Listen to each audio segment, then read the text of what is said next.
If you think you're punishing that person by not forgiving them, you're wrong.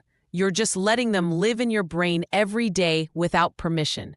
Hatred is like taking poison and waiting for the other person to die. It's hard, I know. The wound is still fresh. But wait a minute. Is that person really worth sacrificing your peace for? Today, you're going to learn how to separate yourself from that bitter experience. This video is not about that person. It's about your freedom again. Let's get started. Watch this video to the end and share it with your friend who is struggling to forgive themselves. In the heart of a beautiful village lived a tall man named Jimmy. Jimmy was 35 years old. He was tall and worked in a carpentry and lumber yard. He was an orphan since childhood and had lost his father, and his mother raised him by working in other people's homes. His mother always told him that the world is hard, but a kind heart always opens the way. A few years later, Jimmy married Linda, and after a few years they had a son whom they named Robert. Robert, who was 8 years old, loved football and painting. Every night he would hug his father and say, "Dad, I scored a goal today." And Jamie would tell him with a smile, "You are the hero of my life." Their life was simple, but full of sweet moments.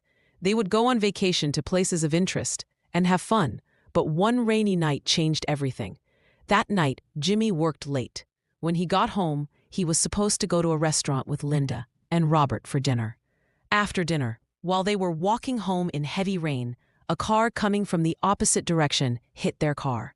The driver was David, who had been drinking with his friends at a bar that night, and she thought she could drive drunk, causing a terrible accident.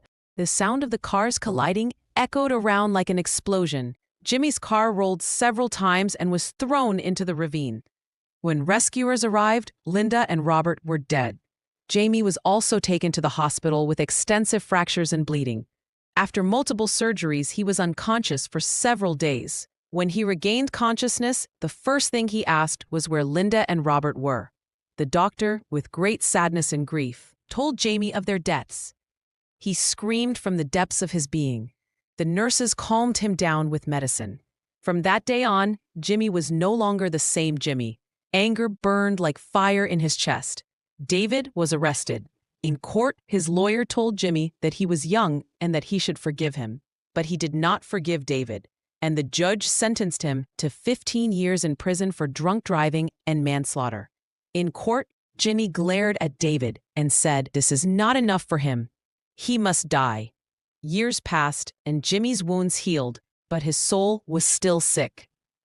He didn't sell the house where his wife and son lived, but he couldn't live there anymore.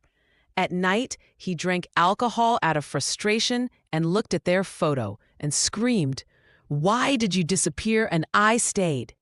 One cold winter day, when the snow had turned everything white, Jimmy was walking down the street. He saw an old man who had lit a fire on the side of the road. Jimmy sat down next to him to warm himself. The old man asked him why he was so sad. "Why were your eyes filled with pain? What was bothering him?" Jimmy was silent at first, but suddenly his anger flared up and he told the whole story. The old man told him that anger is like a chain that ties you to the past. Every day that passes and you hate David more, it's like you're chaining yourself back to that night of the accident. Forgiveness is the key to freedom. Jimmy cried and said to the old man, "If you were me, would you forgive someone who took your whole world from you?" The old man smiled and said, "I'm not your place, but I lost my son in the war too. For years I hated the enemy soldier until I realized that hatred was destroying me." That night, when Jimmy fell asleep, he saw his son laughing in his dream. He said to his father, "Father, why are you sad?" When Jimmy woke up, he thought to himself and remembered the old man's words. He said to himself, "Maybe I can meet David." He went to the prison and was surprised when he met David. He was no longer the handsome young man.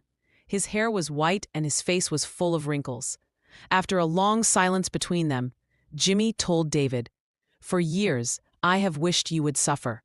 I thought that if I forgave you, I would have betrayed my wife and child, but now I see that this hatred is destroying me." But David said in a trembling voice, I remember that moment every night. I took everything from you, your family, your happiness, your future. I know nothing can make it up for it." Jamie told him, crying, "I can never forget, but I can forgive. Not for you, but for me. My wife always told me to have a kind heart." Then she told him, "I forgive you." David cried and said, "How can you forgive me?" Jimmy said, "Forgiveness means taking the burden off my shoulders. You have to forgive yourself too." When David got out of prison, Jamie was waiting for him to tell him that he had to live right for the rest of his life. He said, "I thought forgiveness was weak, but now I see it's the strongest thing in the world. Because he let you out of prison, he also let me out of the prison I had built for myself, and now I'm free.